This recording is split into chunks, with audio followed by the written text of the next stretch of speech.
السلام علیکم ورحمۃ اللہ وبرکاتہ۔ الحمد للہ رب العالمین والصلاة والسلام علی رسولہ الامین وعلی آلہ وصحبہ اجمعین ومن تبعہم بإحسان الی یوم الدین۔ معزز طلباء و طالبات، ایک لمبی تعطیلات کے بعد پھر ہمارے اسباق شروع ہو رہے ہیں۔ اس موقع پر ہم اللہ تعالیٰ سے دعا کرتے ہیں کہ اللہ تبارک و تعالیٰ ہمیں علم نافع اور عمل صالح کی توفیق عطا فرمائے، علم کے ساتھ ہماری دلچسپی میں اور علم کے ساتھ ہماری محبت میں، لگاؤ میں، شوق میں اضافہ فرمائے، اور علم سے ہمارا تعلق کو قائم رکھے، کیونکہ علم سے تعلق کا قائم ہونا یہ جنت کے راستے میں چلنے کے برابر ہے۔ آمین۔ اور اس کے ساتھ ساتھ اس بات کی امید بھی کی جاتی ہے تمام طلباء اور طالبات سے کہ جو اسباق اب تک ہو چکے ہیں آپ لوگ ایک بار ان کا اعادہ کر لیں گے، کیونکہ علم کی جو آفت ہے وہ اس کا نسیان ہے، اسے بھول جانا ہے، اور مراجعہ نہ کرنے سے آدمی بھول جاتا ہے۔ علم کا اگر مراجعہ نہ کیا جائے تو آدمی ایسے ہو جاتا ہے گویا اس نے کچھ سیکھا ہی نہیں ہے۔ تو اس لیے مراجعہ بہت ضروری ہے۔ تو کوشش یہ کیجیے کہ جو اسباق ہم لوگ پڑھ چکے ہیں کم سے کم اس مرحلے میں، جو مرحلہ ہمارا جاری ہے، تو اس مرحلے میں جو اسباق پڑھ چکے ہیں ان کا ایک بار اعادہ کر لیں۔ اور میں یہ چاہتا ہوں کہ ہم لوگ آئندہ کلاس میں، کیونکہ آج تو میں بتایا نہیں تھا، آئندہ کلاس میں جتنے بھی طلباء اور طالبات ہیں ان سے ایک ایک سوال کروں گا، گزشتہ اسباق کے بارے میں۔ اب آئندہ منگل کو تاریخ اور پھر بلوغ المرام کے بارے میں ایک سوال ضرور کروں گا، اور اسی طرح جمعہ کی جو کلاس ہوگی اس میں النحو الواضح اور اصول الفقہ کے بارے میں ایک ایک سوال کروں گا، اور 2 ہفتے کے بعد پھر ہم لوگ عمدۃ الفقہ بھی شروع کریں گے، اور اس میں میراث کے بارے میں ایک ایک سوال ضرور کروں گا، ہر ایک سے فرداً، ایسا نہیں کہ کوئی بھی جواب دیں، بلکہ جو کلاس میں موجود ہیں اور جو موجود نہیں ہوں گے وہ اس کے بعد کا ہفتہ اگر آتے ہیں کسی وجہ سے موجود نہیں رہے، باقی کوئی عذر رہا، تو اس کے بعد جب ہفتہ آئیں گے تو ایک سوال کا جواب وہ ضرور دیں گے۔ تو بہرحال یہ جو ہے بہت ضروری ہے، تو آئندہ کے لیے آپ تیار رہیے بلوغ المرام میں اور پھر تاریخ میں سوال کا جواب دینے کے لیے۔ کوئی ریڈنگ کیجیے۔ شیخ میں پڑھوں؟ ہاں پڑھی۔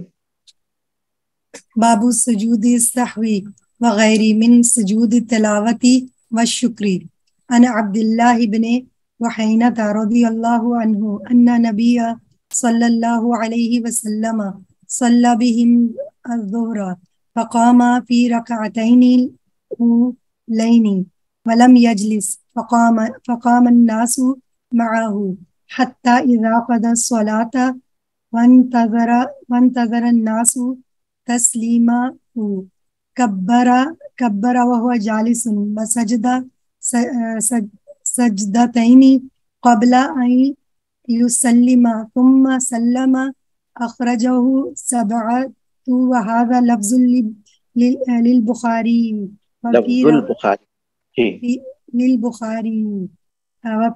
وفي روایت لمسلم مسلم یکبر فی کل سجدۃ وهو جالس ويسجد الناس معه مكان ما نسي من الجلوس۔ شیخ یہاں تک یہ آگے بھی پڑھوں؟ یہاں تک ٹھیک ہے، بس وہ روایتوں میں الفاظ کے اختلاف کی وجہ سے میرے پاس الفاظ تھوڑے سے مختلف ہیں، آپ جو نسخے سے پڑھ رہے ہیں اس کے اعتبار سے، لیکن معنی وہی ہیں۔ جی شیخ آپ کے پاس کیا مختلف ہے؟ میں ریڈنگ کروں گا نا پڑھتے وقت، آپ اس کو دیکھ لیجیے جی۔ انشاءاللہ نسخے کا جو فرق ہے۔